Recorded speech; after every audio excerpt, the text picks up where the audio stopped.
What chance are you giving the Spurs? Well, I'm not giving them much of a chance to beat the Golden State Warriors. To me, the question is how interesting can they make this series?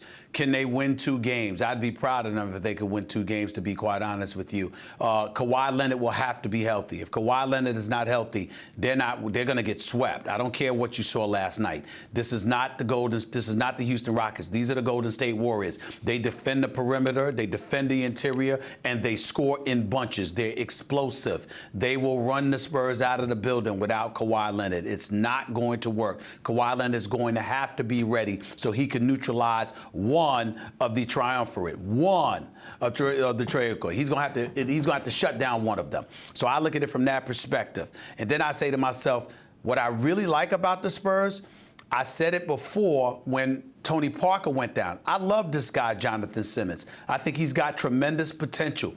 Danny Green plays defense. This kid, DeJounte Murray, came off the bench, showed you a few things here and there. Popovich and the Spurs really, really like this kid. I think he's got a bright future. And finally, there's been a sighting. I called for LaMarcus Aldridge to show up earlier in the series after the way he played the first 2 games.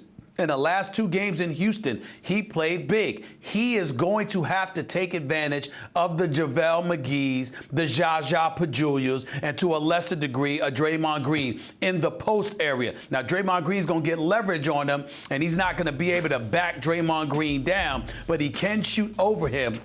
And he needs to make sure that he's able to do that. If those things happen, this could be a relatively interesting series in terms of it going 6 games. But they're not beating the Golden State Warriors. And if they don't play the way that I described not without Kawhi Leonard, with Kawhi Leonard, they're going to get blown out of here. Yeah, first of all, they have no shot against the Golden State Warriors. And people are hedging a little bit like, well, they can at least make it an interesting series. Go find someone who's going to pick the San Antonio Spurs. I know you can say, well, maybe the Golden State Warriors are vulnerable down low.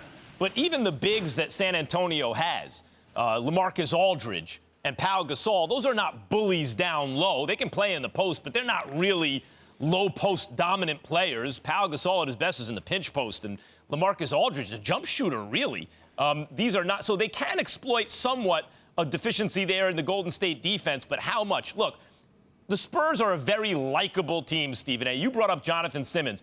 You know, his backstory is amazing. The fact that he's working different jobs, taking care of his 4 daughters and trying out for teams and in the D-League and pays $150 to get a tryout with the Spurs and now is doing this. That's an amazing story. It's a likable team full of likable characters, and they're exceptionally well coached. But that's the thing about the Golden State Warriors. They're also exceptionally well coached, and they're much more talented. So if 2 teams are very well coached and one is much more talented, which team do you think is going to win? I understand the argument, and there's some validity to it, that without Steve Kerr there, it's not Popovich versus Kerr with more talent. It's Popovich versus Mike Brown, where Mike Brown has more talent, and maybe that's a closer kind of match. Now, there's some truth there. The Spurs could win a couple of games in this series, but they also may just get swept, Stephen A. Golden State is a much better team. The Spurs, throughout this season, have been streaky even within games if you've been watching them. Big leads evaporate, and they're just not consistent this year. I know they had a very, very good win-loss record, but they've been inconsistent this year. And what we've seen in the playoffs from them in recent years is like schizophrenia. They played 2 games against Oklahoma City a couple of years ago. They looked like the greatest team ever. And then the next 4 games, they're run out of the gym. Early in the playoffs, they're gone. And then in this series, they looked like they were in real trouble against Houston, and now the series is over. It didn't even go to 7 games. So they're a wildly inconsistent, under-talented team compared to the Golden State Warriors.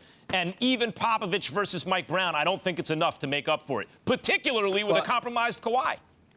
Well, we agree, but I think that the important point to point out here is that so many times in the past, and this is where the greatness of Greg Popovich has to truly be appreciated, and the San Antonio Spurs organization in terms of their development of players. We have to give respect where respect is due, because a lot of times we see guys come on their squad, Max, and they draft some guy from Europe, or they draft some guy in the 2nd round, or whatever the case may be, and somehow they're inserted, they're implemented into the system, and they make valid contributions.